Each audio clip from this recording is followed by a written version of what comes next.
This is the Franchi 48 AL shotgun, and today we're going to take advantage of some unseasonably warm weather to see how it handles out here against some clay birds. Of course, and as usual, we are shooting with the targets pretty close, but that's because it's difficult for you guys to be able to see them otherwise, so we're prioritizing your viewer experience over me making a fool of myself with more difficult targets. Now, it is a little bit windy today, so we'll have to see how that sort of interferes with the flight of the targets. It can sometimes make for a little bit of an interesting experience. But before we yammer on too much further, let's go ahead and shoot the thing. Loading the Franchi 48 is pretty familiar to most automatic shotguns. We'll drop one shell there in the action, but instead of having a bolt release on this side, we roll the gun over and find it on the other side. Now, as I understand it, the reason that's given for why the bolt release was moved over is because if you're a right-handed shooter, you'll hold the gun something like this. But in order to load more shells, you have to push in the bolt release in order to get the carrier to come up.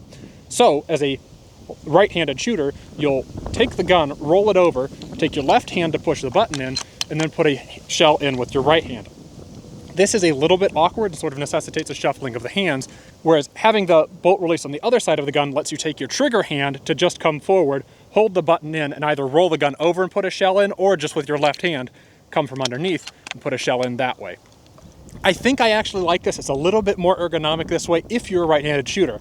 As a left-handed shooter, this does not help me at all, and in fact, I kind of think it feels crunchy and weird. However, this was how Franchi would do it for practically all of their production run, aside from their very early guns that were just straight-up clones of the Auto 5. The Franchi has one other interesting quirk compared to a lot of the other long recoil automatics we've looked at so far, and that is that whenever we pull back the bolt on a loaded chamber, the bolt locks back, even though we still have one in the magazine tube. Releasing the bolt and pulling the bolt handle back simply does not release that next round.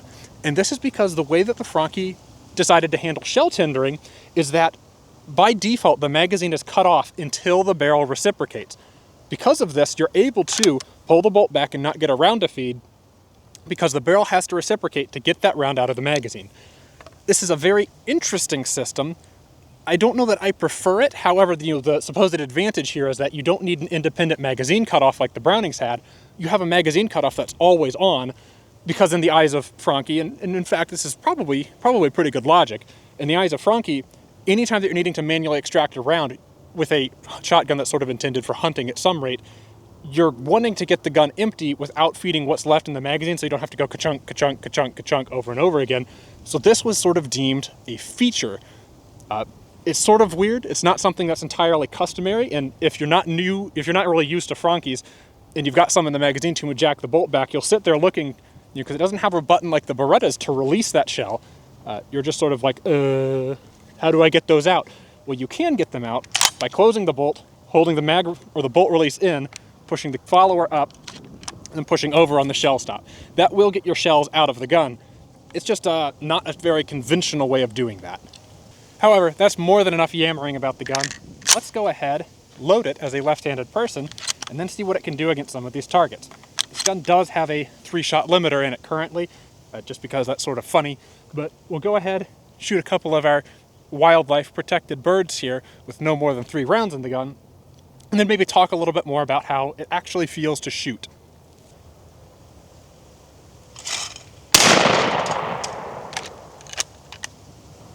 We might have to change our friction rings around there. We'll try one more.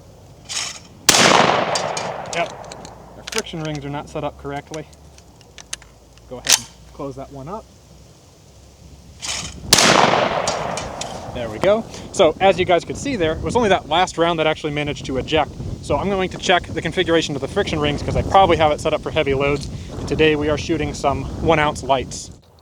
All right, with the friction rings switched around, we will now attempt to try this again, hopefully with the gun now cycling. There we go, certainly cycling now.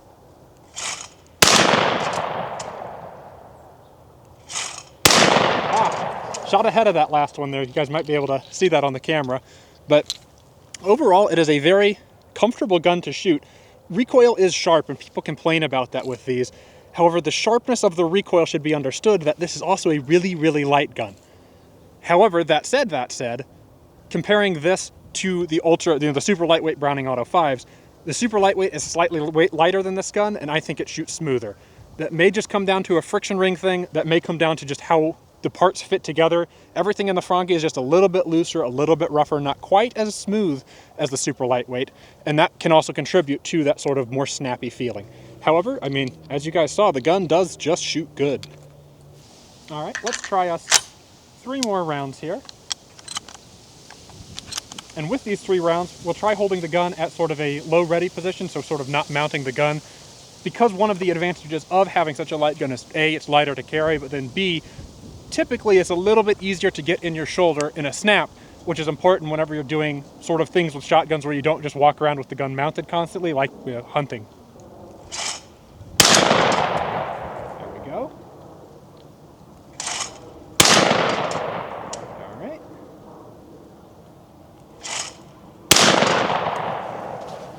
So while this thing does pack quite a bit of kick, even for light loads, it does shoulder and point really, really well. Part of that is because the stock, even though it has been cracked and put back together by yours truly, the stock does fit me really well. And when it comes to shooting fast with shotguns, sort of snapping them up into your shoulder and hitting something quickly, how the gun fits you is a lot more important than how the gun, shoots shot to shot, of course. But this gun does shoot acceptably shot to shot, if just a slightly bit jarring. But it does fit me well, and so I can shoot it pretty quick. And that is always a lot of fun. Okay, I've loaded up 2 more shells in the gun. What we're going to do with this is, I'll start with the gun mounted, but I'm going to have the machine throw 2 birds as quickly as it can, and I'll try and hit one, then transition and hit the other. Sort of the thing to show off here is the fact that some people say that pump action guns cycle faster than long recoil guns. I don't know where people get this from, but I will show you a thing that I probably couldn't do with an 1897 that I can do with a long recoil gun. Or sort of any automatic, but long recoils are the best automatics. This is not a controversial fact, by the way.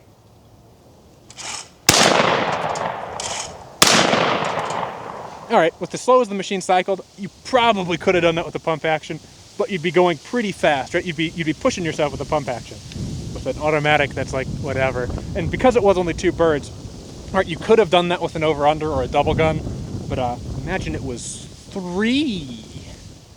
All right, so here we go. Same test, but now we're doing 3 in a row instead of just 2 in a row, just to make the double gun people mad because they can't do this. And the triple gun people, you're so weird. People actually think that's like good. I won't repeat this test with 4 or 5 just to show you that you guys with the Blundergats and you guys with the 5-barrel volley guns, no, automatics are actually really good.